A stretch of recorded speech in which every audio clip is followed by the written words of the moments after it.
Praise the lord. దేవునికి స్తోత్రాలు. అలాగే వాక్యం వింటున్న మీ అందరికీ ప్రైజ్ గాడ్ మినిస్ట్రీ తరపున శుభాలు తెలియజేసుకుంటున్నాము. ఈరోజు వాక్యం మనం చూస్తూ ఉంటుంటే హెబ్రీలకు రాసిన పత్రిక 1వ అధ్యాయము 1-2 వచనాలు. పూర్వకాలమందు నానా సమయంలోనూ నానా విధములుగాను ప్రవక్తల ద్వారా మన పితరులతో మాట్లాడిన దేవుడు ఈ దినముల అంతమందు కుమారుని ద్వారా మనతో మాట్లాడెను. ఆయన ఆ కుమారుని సమస్తమునకును వారసునిగా నియమించెను. ఆయన ద్వారా ప్రపంచములను నిర్మించెను. దేవునికి స్తోత్రాలు. Hebrews chapter 1 verses 1 and 2. God, who at various times and various ways spoke in the time past to the fathers by the prophets, has in these last days spoken to us by his Son, whom he has appointed heir of all things, through whom also he made the worlds. దేవునికి స్తోత్రాలు.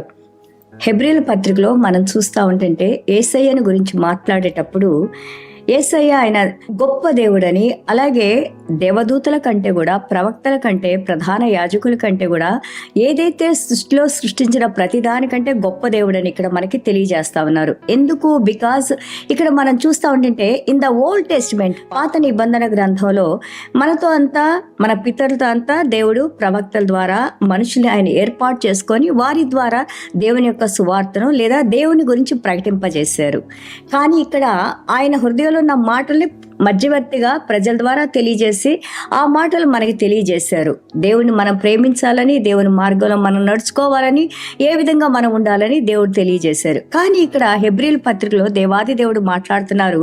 ఈ ఆఖరి దినాల్లో, ఈ అంతమ దినాల్లో దేవుడే తన కుమారునిగా, దేవాది దేవుడే భూమి మీద ఆయన ఆ యొక్క తగిన సమయంలో, మనం గలతీల పత్రిక 4:4-7 వరకు మనం చూస్తూ ఉంటే, in the fullness of time God has chosen, దేవాది దేవుడు ఒక కన్యక గర్భంలో జన్మించి ఆయన ఈ రోజున నీతో నాతో ఆయన సువార్తల ద్వారా, అంటే మంచి మాటల ద్వారా యేసయ్య మాట్లాడారని మనం ఇక్కడ నేర్చుకుంటూ ఉన్నాము.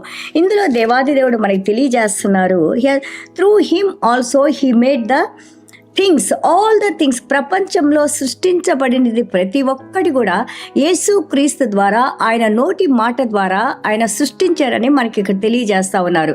మనం చాలాసార్లు అనుకున్నాం, చూడండి, ఈ యొక్క సైంటిస్ట్ కానీ, లేకపోతే ఎంత గొప్ప శాస్త్రవేత్త అయినా, లేదా ఆయన ఎంత పెద్ద ఫిలాసఫర్ అయినా కానీ, దేవుడు సృష్టించిన వాటిలో నుండి వాళ్ళు ఏదైనా చేయగలరే కానీ వారి సొంతగా ఏది చేయలేరు అనేది మనం నేర్చుకుంటూ ఉండాలి. Because God is the supreme being.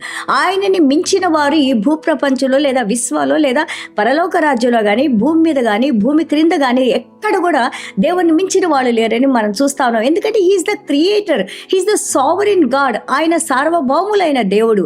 అలాగే ఆయన నిన్ను నన్ను సృష్టించుకున్నారు. హెబ్రీల పత్రికలో మనం చూస్తా ఉన్నాము, దెర్ ఇస్ అ ఆర్గ్యుమెంట్. ఎందుకు ఈ ఆర్గ్యుమెంట్ వచ్చింది ఇక్కడ? ఎందుకు ఈ యొక్క వాదన వచ్చింది ఇక్కడ? ఎవరైతే కూడా యేసయ్యని నమ్ముకొని యేసయ్య మార్గంలోకి వచ్చి యేసయ్యలో జీవిస్తున్న వాళ్ళకి చాలా కష్టాలు కూడా వచ్చినాయి. ఎందుకంటే నువ్వు ధర్మశాస్త్రాన్ని ఈ విధంగా పాటించకపోతే, సున్నతి చేయించుకోకపోతే, లేకపోతే ధర్మశాస్త్రం ఉన్న 613 ఆ యొక్క న్యాయ సూత్రాలు నువ్వు పాటించకపోతే నువ్వు పనికిరావని ఎప్పుడైతే వాళ్ళలో వాదోపవాదాలు వచ్చినాయో, అప్పుడు ఇక్కడ మనకి హెబ్రీల పత్రిక రాసిన అపోస్తలుడైన పౌలు గారు మాట్లాడుతూ ఉన్నారు, దేవాది దేవుడు he's not anyone who is inferior. ఆయన తక్కువగా ఉన్న ఆయన కాదు. ఏంజల్స్ చూడండి, దేవదూతలే ఆయనకి సాష్టాంగపడి నమస్కారం చేస్తూ ఉంటారు. అలాగే మెల్కీజెడెక్ ప్రధాన యాజకుల కంటే కూడా యేసు ప్రభు గొప్పవాడు. ఈ రోజును కూడా నీ కోసం నా కోసం ఆయన తండ్రి కుడిపార్శ్వాన కూర్చొని ఒక మధ్యవర్తిగా ప్రార్థన చేస్తూ ఉన్నారు.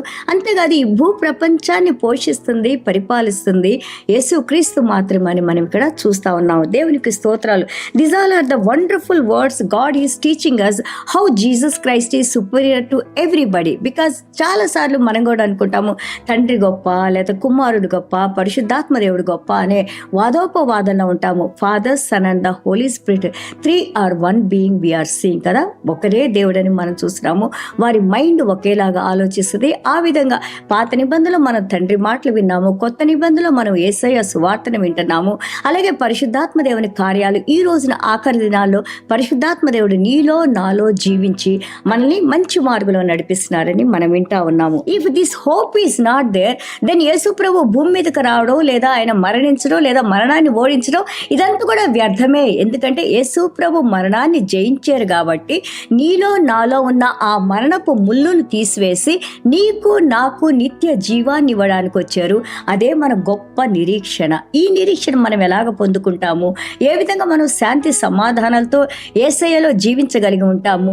కేవలము యేసయ్యందు విశ్వాసం ఉంచడం ద్వారా, యేసయ్య ప్రభువుని మన హృదయాలకు ఆహ్వానించడం ద్వారా, ఆ యేసయ్యలో మనం జీవించి ఉన్నామని మన విశ్వాసంలో ఆయన మార్గాల్లో ఆయన మాట ప్రకారం ఆయనకు భయపడి విధేయత చూపించి నడవటం ద్వారా మనం కూడా ఒక రోజున యేసయ్య సన్నిధానంలో ఉండబోతున్నాము. ఆ యొక్క నిత్య జీవాన్ని అనుభవించబోతున్నాము. దేవునికి స్తోత్రాలు. Praise God. What I am trying to tell you here is the hope. What is the best hope? What is the better hope we are having here? In Hebrews, God is speaking to us. In the Old Testament, God has spoken through prophets. In the New Testament, God has spoken to us by His Son, the Son who was there, who has created the heavens and the earth. Now He has taken a human form. He came into our midst. He has taken the human form. He was born into a Virgin Mary. He has taken the human form. Now He is speaking to us, to you and to me by His word. So this word, He says that, He has defeated the enemy. Now He has resurrected from the death because He knew no sin. Because of His resurrection power, today when we call Jesus' name by faith, when we hear the word of God, when we open our hearts for Jesus Christ, so by faith Jesus Christ is saying, because of your faith, I will give you the salvation. I will cleanse you from my precious blood, and today you are born again in me. People, whoever is born again by the blood of Jesus Christ, we have the better hope in Jesus Christ, because there is no second death for us, and we are going to live forever and ever and ever in the presence of the Lord. This is the better hope they are talking in the word. దేవునికి స్తోత్రాలు. May God bless you. Now we will have a small prayer. యేసయ్యా, మీ పాదాలకు స్తోత్రాలు నాయనా. ఈ రోజున నాయనా, ఈ క్షణంలోనైనా ఎవరైనా కానీ ప్రభా నా హృదయంలోకి రండి అని మిమ్మల్ని ఆహ్వానించినప్పుడు నాయనా, మా ప్రతి పాపాన్ని, శాపాన్ని, దోషాన్ని, తప్పుల్ని మీరు తండ్రి ఇదిగో సిలువలో కార్చిన రక్తంతో మమ్మల్ని శిరస్సు నుండి పాదం వరకు మమ్మల్ని క్షమించిన ఆయన, మా ప్రతి పాపాన్ని మాలో నుండి తీసివేసిన ఆయన ప్రభా, నూతన జన్మను మాకు అనుగ్రహించిన ఆయన, మీలో మేము జీవించి ఉండటానికి, మాలో మీరు జీవించి ఉండటానికి నాయన ప్రభు, మీరు మాకు ఇచ్చిన నిరీక్షణ బట్టి, మీ కృపను బట్టి, యేసయ్య మీరు చేసిన బలి అర్పణ బట్టి మీ పాదాలకు స్తోత్రాలు, వందనాలు చెల్లించుకుంటూ ప్రతి ఒక్క బిడ్డని మీ పునరుద్ధాన శక్తితో, మీ ఆశీర్వాదాలతో నింపి నడిపించమని యేసయ్య దివ్యమైన నామములో తండ్రి ఆశీర్వదించి ప్రార్థన చేస్తున్నాం తండ్రి. ఆమెన్.